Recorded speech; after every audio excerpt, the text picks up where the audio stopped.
En 1929, el mundo aprendió cuán rápido la prosperidad puede convertirse en pánico. Un día, Wall Street era imparable. Al siguiente, estaba en ruinas. Fortunas desaparecieron de la noche a la mañana. Los bancos cerraron sus puertas. Millones lo perdieron todo. La mayoría de las personas cree que fue un desastre único, un capítulo trágico cerrado hace un siglo. Pero, ¿y si en realidad nunca terminó?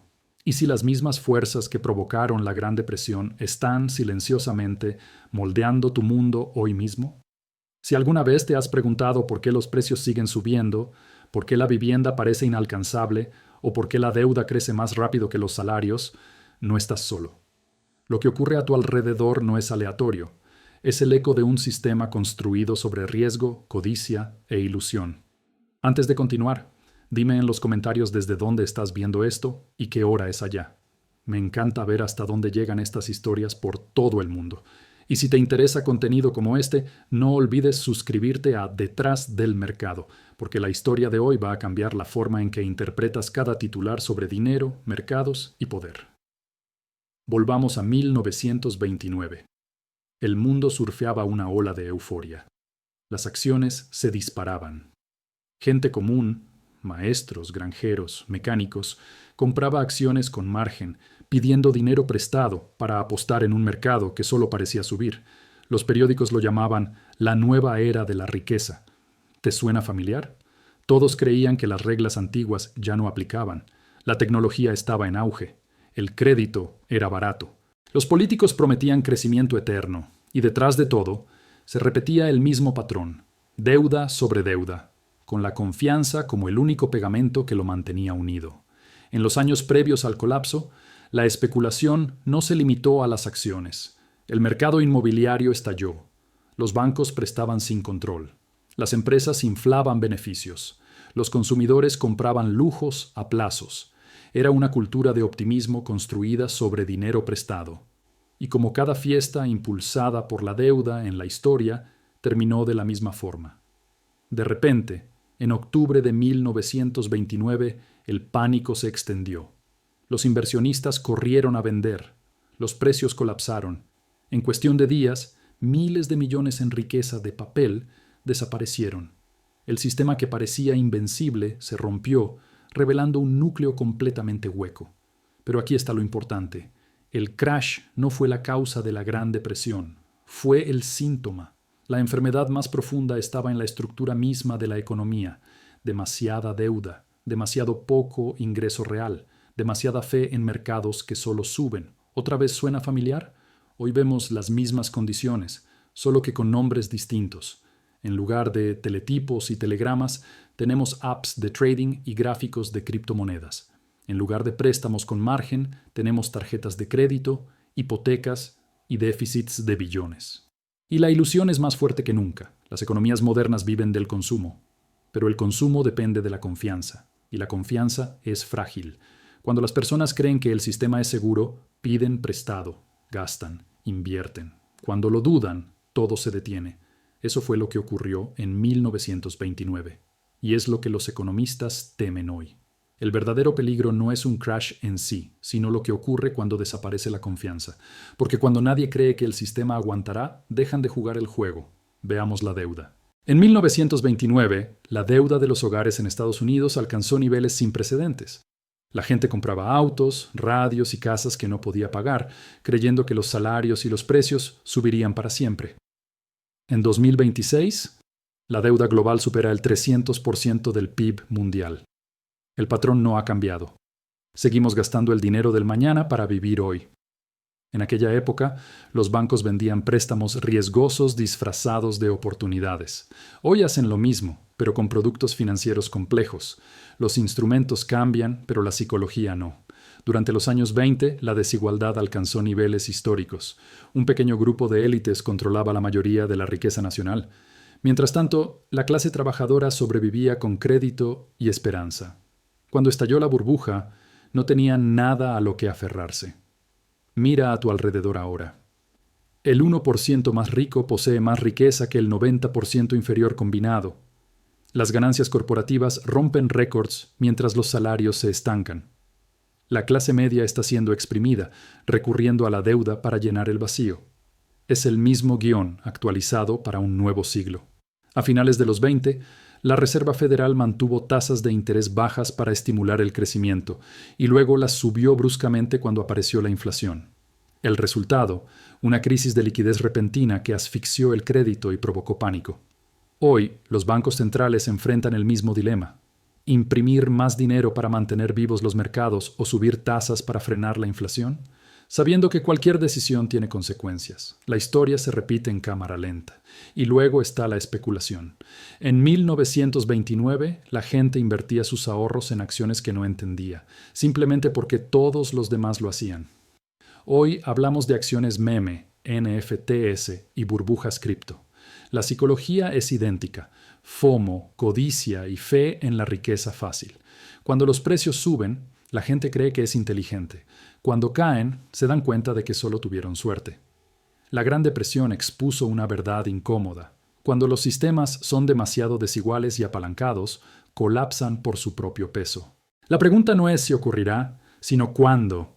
Y si somos honestos, la mayoría de las economías del mundo hoy funcionan sobre confianza prestada. Las señales están ahí: deuda récord en los hogares, impagos corporativos y gobiernos imprimiendo dinero como nunca antes. Pero hay una diferencia clave. En 1929, el sistema financiero era más pequeño. Cuando colapsó, se llevó por delante a millones. Hoy es global. Un shock en un país se propaga en segundos a través de los continentes.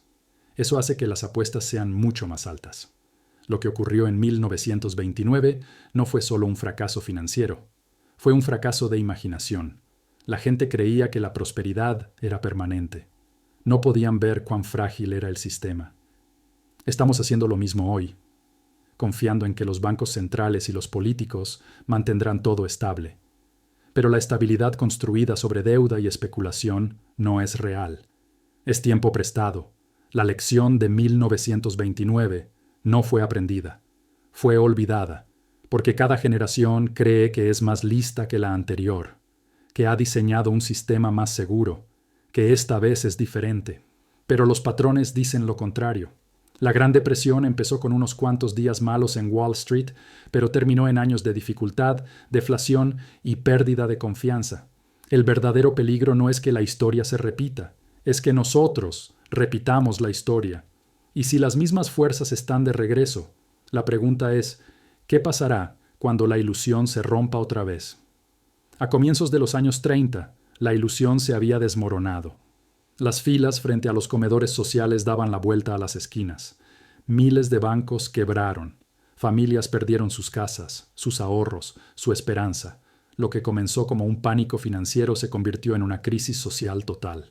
Los gobiernos intentaron reaccionar, pero sus herramientas eran torpes.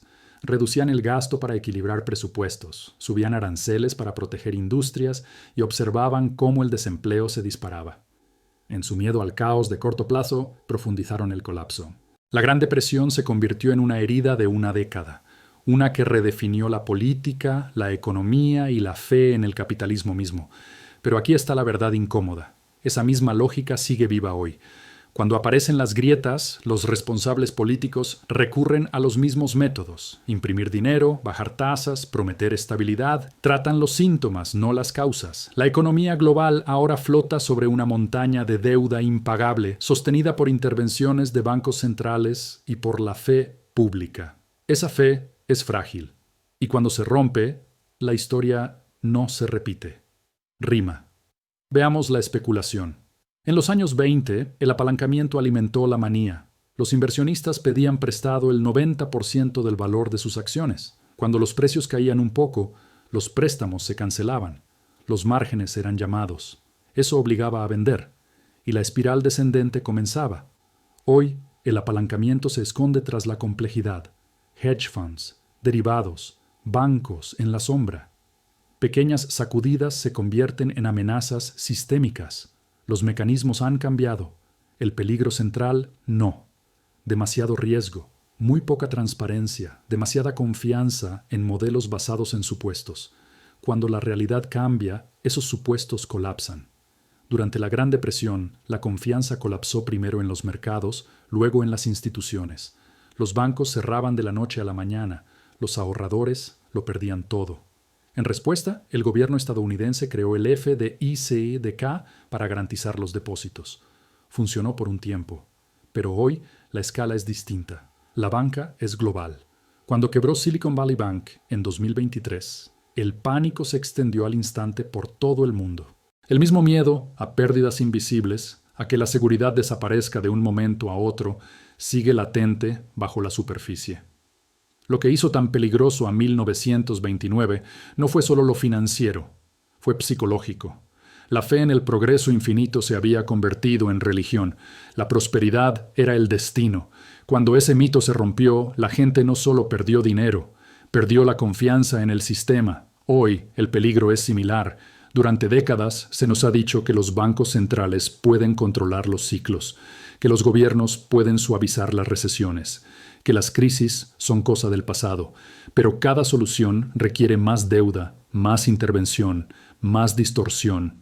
Cada rescate siembra las semillas del próximo colapso.